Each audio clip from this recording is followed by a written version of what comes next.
2025 ஆண்டு அதிகம் எதிர்பார்க்கப்பட்ட படங்களில் ஒன்றுதான் ரஜினி சார் நடிப்பில் உருவாகி வரும் கூலி. இயக்குனர் லோகேஷ் கனகராஜ் இயக்கத்தில் ரஜினிகாந்த் சார், நாகார்ஜுனா, உபேந்திரா, சத்யராஜ், ஸ்ருதி ஹாசன், ரெப்பம் மோனிகா ஜான், ஜூனியர் NTR, மோனிஷா பிளஸி ஆகியோர் பலர் நடித்துள்ளனர். இதனையடுத்து இந்திய அரசாங்கம் ரஜினிகாந்த் சார் அவர்களுக்கு விருது ஒன்று அறிவிக்க இருப்பதாக தகவல் வெளியாகியுள்ளது. அதுவும் பாரதம் போற்றும் பாரத ரத்னா விருது அறிவிக்க உள்ளனர். இதுவரைக்கும் தமிழில் 6 நபர்கள் மட்டும்தான் வாங்கியுள்ளனர். இந்த விருதை ரஜினிகாந்த் சாருக்கு அறிவிக்க உள்ளது அரசாங்கம். தமிழ் சினிமாவின் இசை தெய்வம் என அழைக்கப்படும் இளையராஜா தனது சங்கீத திறமையால் தமிழ், தெலுங்கு, மலையாளம், கன்னடம் மற்றும் ஹிந்தி என அனைத்து மொழி ரசிகர்களையும் சந்தோஷத்தில் ஆழ்த்தியவர். சமீபத்தில் சிம்போனி இசை நிகழ்ச்சி மூலம் உலக அளவில் மாபெரும் வரவேற்பை பெற்ற இளையராஜாவுக்கு தற்போது இந்தியாவின் மிக உயரிய விருதான பாரத ரத்னா விருது வழங்கப்பட உள்ளதாக தகவல்கள் வெளியாகியுள்ளன. இந்த தகவல் கலை உலகிலும் ரசிகர்களிடையிலும் மிகப்பெரிய உற்சாகத்தையும் பெருமையையும் ஏற்படுத்தியுள்ளது.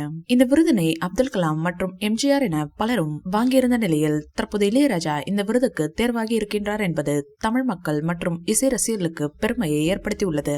பாரத ரத்னா என்பது இந்தியாவின் சாதனையாளர்களுக்கு வழங்கப்படும் மிகப்பெரிய விருது என்பதால் இளையராஜா இந்த விருதை பெறும் நாள் தமிழக மக்களுக்கு ஒரு திருநாளாக மாறிவிடும் என சிலர் கூறியுள்ளனர். இந்த வீடியோ பிடிச்சிருந்தா லைக் பண்ணுங்க, ஷேர் பண்ணுங்க. மேலும் ரஜினி சார் பற்றிய தகவல்களுக்கு எங்க சேனலை சப்ஸ்கிரைப் பண்ணுங்க.